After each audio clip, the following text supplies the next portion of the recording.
Marc, chapitre 9, verset 35 dit « Et il s'assit, appela les 12, et leur dit : Si quelqu'un veut être le premier, qu'il soit le dernier de tous et le serviteur de tous. » Dans ce verset, Jésus enseigne à ses disciples la vraie nature du service et de la grandeur dans le royaume de Dieu.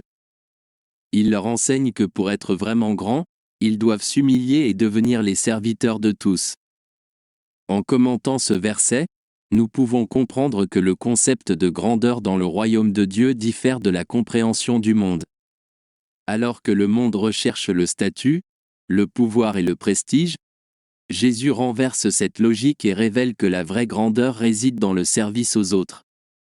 Jésus nous enseigne que le chemin vers la vraie grandeur n'est pas de rechercher notre propre exaltation, mais de nous humilier et de placer les besoins des autres au-dessus des nôtres. Il a lui-même donné l'exemple ultime de service, lorsqu'il s'est livré sur la croix pour le salut de l'humanité. En suivant l'exemple de Jésus, nous devons nous dépouiller de l'égoïsme et de la recherche de reconnaissance personnelle. Nous devons être disposés à servir, même lorsque cela implique des sacrifices et des renoncements.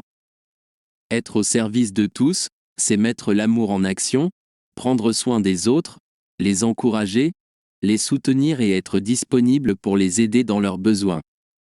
Cet enseignement de Jésus nous amène également à considérer l'importance de l'humilité dans nos relations et nos interactions.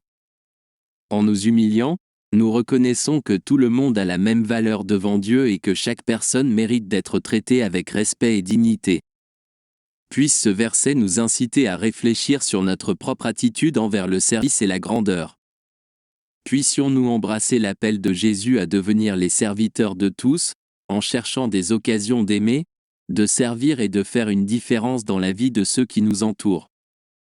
Ce faisant, nous suivrons l'exemple de Jésus et participerons à l'édification du royaume de Dieu ici sur terre.